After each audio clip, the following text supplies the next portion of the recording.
તારીખ 26 ડિસેમ્બર ગુરુવારે સફલા એકાદશી છે. સફલા એકાદશીનું શું મહત્ત્વ છે તે આપણે જાણીએ. માક્ષર માસની કૃષ્ણ પક્ષની એકાદશીનું નામ સફલા છે. આ એકાદશીના દેવતા નારાયણ છે.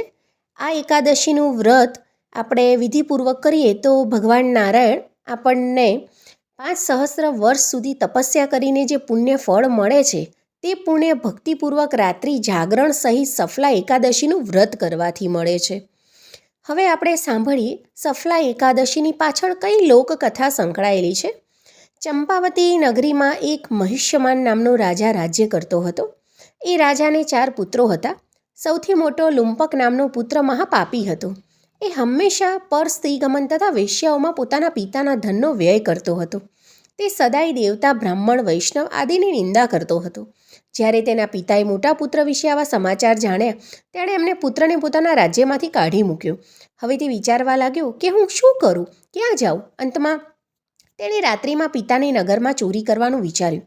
એ દિવસે વનમાં રહેતો અને રાત્રે પિતાના નગરમાં ચોરી તથા અન્ય ખરાબ કર્મો કરવા જતો હતો. રાત્રિમાં તે જઈને નગરમાં નિવાસીઓને મારતો અને કષ્ટ આપતો. થોડા દિવસમાં તેણે આખી નગરીને પરેશાન કરી દીધી અને પહેરદારો પકડતા પણ પછી રાજાના ડરથી છોડી દેતા.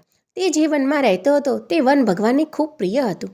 તે વનમાં જૂનું પીપળાનું વૃક્ષ હતું તથા એ વનને બધા લોકો દેવતાઓનું ક્રીડાગણ માનતા હતા. આ જંગલમાં પીપળાના વૃક્ષ નીચે આ મહાપાપી લુંપક રહેતો હતો. થોડા દિવસ પછી થાય છે એવું કે માક્ષર માસની કૃષ્ણ પક્ષની દસમના દિવસે તે વસ્ત્રહીન હોવાના લીધે ઠંડીના કારણે મૂર્છિત થઈ ગયો. તે રાત્રિમાં ઊંઘી ના શક્યો અને ઠંડીના કારણે હાથ પગ જકડાઈ ગયા. તેની તે રાત્રિ ખૂબ મુશ્કેલીથી વીતી. સૂર્યોદય થવા છતાં તેની મૂર્છા દૂર ન થઈ. સફલા એકાદશીના મધ્યા સુધી તે મૂર્છિત જ પડ્યો રહ્યો.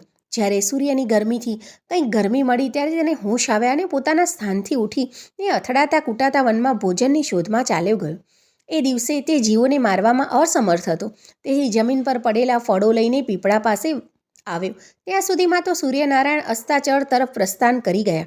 એણે એ ફળો પીપળાની પાસે રાખીને કહ્યું કે હે ભગવાન, આ ફળોથી તમે જ તૃપ્ત થાઓ.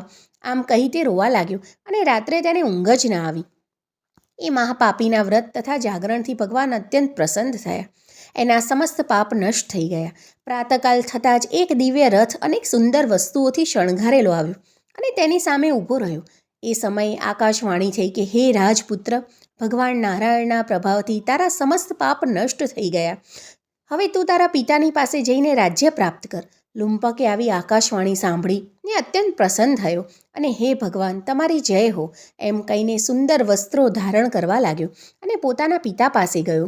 જ્યારે તેણે પિતા પાસે જઈ સંપૂર્ણ કથા સંભળાવી તેથી પિતા પોતાનો રાજ્યભાર તેને સોંપીને વનમાં ગયા.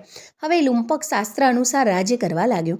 તેની સ્ત્રી, પુત્ર આદિ પણ નારાયણના પરમ ભક્ત બની ગયા. વૃદ્ધા અવસ્થા આવવાથી તે પોતાના પુત્રને ગાદી સોંપી ભગવાનનું ભજન કરવા માટે વનમાં ચાલ્યો ગયો અને અંતમાં પરમ પદને પ્રાપ્ત થયો.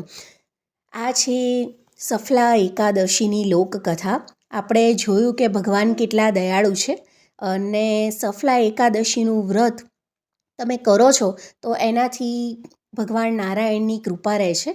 અને આપને આ મારો વિડીયો જો સારો લાગ્યો હોય તો મારી ચેનલને શેર કરો અને સબસ્ક્રાઈબ કરો અને લાઈક કરવાનું ન ભૂલશો. બોલીએ કૃષ્ણ કનૈયા લાલ કી જય. જય શ્રી ગણેશ.